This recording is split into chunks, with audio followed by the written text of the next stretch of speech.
अभी सुबह पूरे तरीके से आंख खुली नहीं और मोबाइल पर स्क्रॉलिंग शुरू कर दी। रात को सोने से पहले भी वही स्क्रॉलिंग। आपके अंदर बार बार एंजाइटी बढ़ रही है, घबराहट बढ़ रही है। लेकिन डेंजरस बात यह कि आपको पता ही नहीं है कि ये सोशल मीडिया की वजह से हो रहा है, क्योंकि ये सोशल मीडिया आपके दिमाग की न्यूरोलॉजिकल रीवायरिंग कर रहा है। हर नोटिफिकेशन एक छोटी सी शॉक वेव है और हर रील के बाद मिलता है आपको डोपामिन का छोटा सा इंजेक्शन, जो आपको बार बार फोन के लिए क्रेव करता है, फोन पकड़ने पे मजबूर करता है। और फिर आप डिसाइड करते हो कि अब मैंने सोशल मीडिया या फोन से दूर रहना है, तो उधर होता है डोपामिन क्रैश, जिसमें आपको होती है घबराहट, डिप्रेशन, इरिटेबिलिटी और बेचैनी। दोस्तों, मैं एक साइकियाट्रिस्ट हूँ। मैंने काफ़ी मरीजों में सोशल मीडिया एडिक्शन और उससे रिलेटेड एंजाइटी देखी है, और याद रखिए मैं खुद इसका शिकार रहा हूँ। मैं सोशल मीडिया ट्रैप से निकला हूँ और मैं आपको आज की वीडियो में ऐसी बातें बताऊंगा कि कैसे मैं इस सोशल मीडिया एंजाइटी से निकला हूँ। क्योंकि याद रखिए कि सोशल मीडिया हमें हमारे दोस्तों के साथ कनेक्ट करने के लिए बनी है,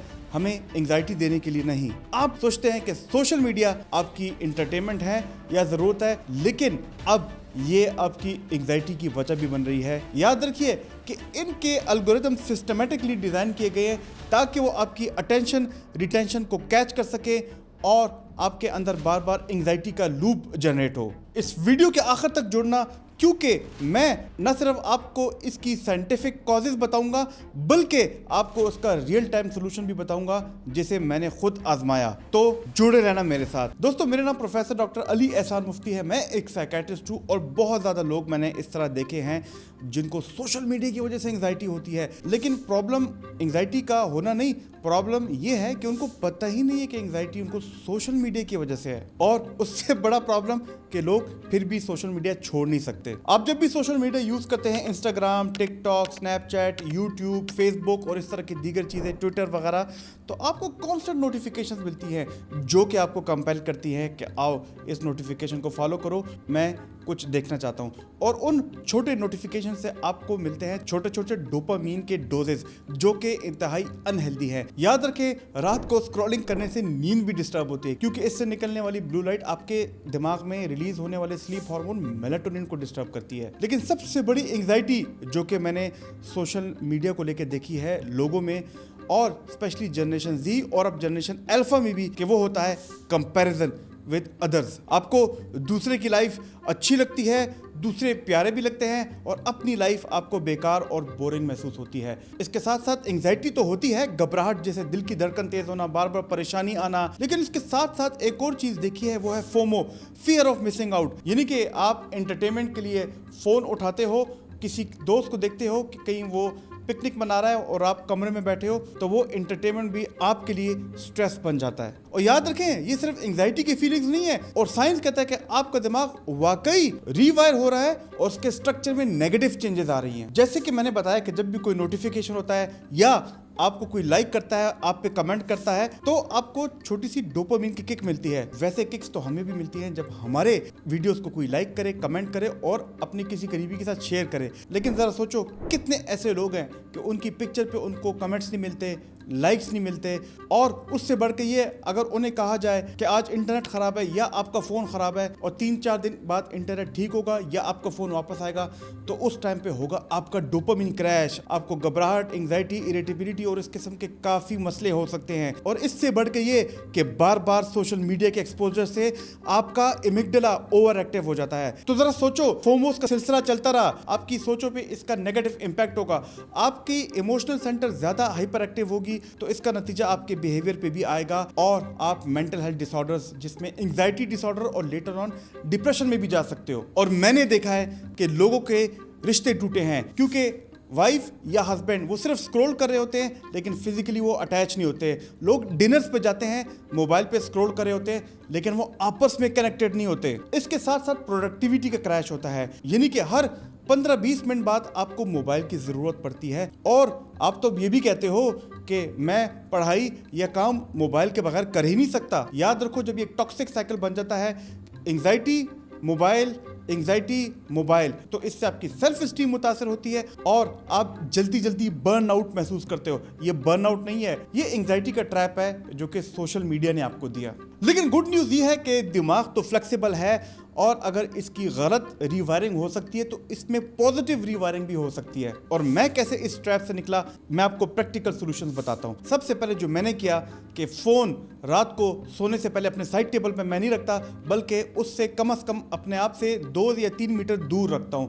और इसी वजह से सुबह उठने के बाद मेरा पहला काम फ़ोन चेक करना नहीं, बल्कि सुबह उठ के पहला काम आप स्ट्रेचिंग करो, जिसमें आप अपनी बॉडी के मसल्स को फ्लेक्स कर सकते हो और स्ट्रेच कर सकते हो। यकीन जानो, जब आप 5 मिनट के लिए करोगे तो आपका डोपामिन किक्स इन स्ट्रेचिंग से निकलेगी और इसके साथ साथ आपकी स्लीप की क्वालिटी और क्वांटिटी भी बेहतर हो जाएगी। यकीन ना आए तो 1 महीना ऐसे करके देखना और हमें कमेंट में बताना। दूसरे नंबर पे मैं लेता था माइंडफुल ब्रेक्स, यानी कि दिन में मैं 30 to 40 मिनट्स की ब्रेक लेता था, जिसमें मेरे पास मोबाइल नहीं होता था। और अगर मैं किसी पार्क में वॉक कर रहा हूँ तो मैं इर्द गिर्द अपने ट्रीज को महसूस करता था, हवा को भी महसूस करता था, बल्कि चिड़ियों के चहचहाने की आवाज़ को भी महसूस करता था। इसके अलावा मैंने कुछ डिजिटल ऐप्स का इस्तेमाल किया, जिसमें मुझे पता चलता था कि मैं कौन सा ऐप ज़्यादा यूज़ कर रहा हूँ। आप यकीन जानिए कि सोशल मीडिया ऐप्स मैं 5 घंटे यूज़ करता था, अब मैं टोटल 30 to 40 मिनट से ज़्यादा यूज़ नहीं करता। और इस तरह मैंने सोशल मीडिया डिटॉक्सिफिकेशन किया है। शुरू में आपको भी बेचैनी, रेस्टलेसनेस सब कुछ होगी, लेकिन ये बहुत ज़रूरी है।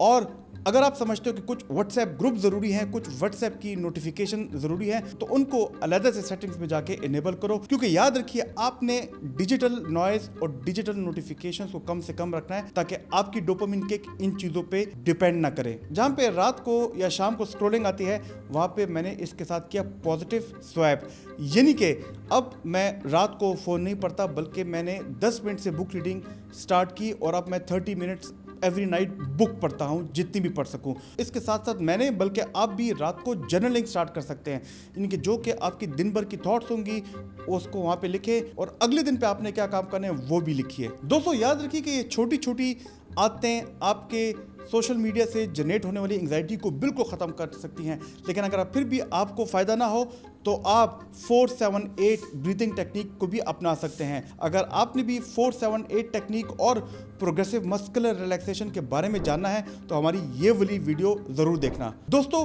अगर फिर भी आप समझते हैं कि आपकी एंग्जाइटी सोशल मीडिया की वजह से है और वो बेहतर नहीं हो रही, तो आप प्रोफेशनल थेरेपिस्ट से मिलें और आप अपनी CBT भी करवा सकते हैं, जो कि एक स्लो प्रोसेस है और आपको 2 से 3 महीनों में इससे भी फ़ायदा होगा। लेकिन ऐसे लोग भी हैं, इस सब कुछ करने के बावजूद वो सोशल मीडिया डिटॉक्स नहीं कर पाते, उनकी सोशल मीडिया एंग्जाइटी नहीं ख़त्म होती, तो फिर इधर आती हैं एंटी डिप्रेसेंट, जिसमें कहते हैं SSRIs, जो कि आप कुछ अरसा लेके और फिर उसको हम आराम से ख़त्म करके आपकी एंग्जाइटी को भी ख़त्म कर सकते हैं, बल्कि हम आपके दिमाग में जो सेरोटोनिन और डोपामिन का इम्बैलेंस बना है उसको भी बेहतर कर सकते हैं। दोस्तों याद रखिए, हमारे एंसेस्टर्स ने हज़ारों साल पहले सेलेक्टिव अटेंशन से सर्वाइव किया था और आज की दुनिया में भी सर्वाइवल का मतलब है सेलेक्टिव अटेंशन। आप इसको ग्रैब करो, शुरू में तो मुश्किल लगेगा लेकिन बाद में आप इसको मास्टर कर लोगे। दोस्तों एंग्जाइटी एक वीकनेस नहीं है, बल्कि ये हमारे ब्रेन का एक सिग्नल है कि आपने सिस्टम रीसेट करना है, और यकीन जाने सिस्टम रीसेट करने के बाद यही आपकी स्ट्रेंथ बन जाती है। दोस्तों अगर आपको हमारी ये वाली वीडियो पसंद आई तो हमारी ये माइंडफुलनेस वाली वीडियो ज़रूर देखना, जिसमें मैंने एंग्जाइटी को ख़त्म करने के लिए काफ़ी टेक्निक्स बताई हैं। मेरी कोशिश है कि इन वीडियोज़ के ज़रिए आपके अंदर मेंटल हेल्थ अवेयरनेस है, आप साइकोलॉजिकल रेजिलिएंट बने। अल्लाह ताला आपका हामी नासिर और शुक्रिया।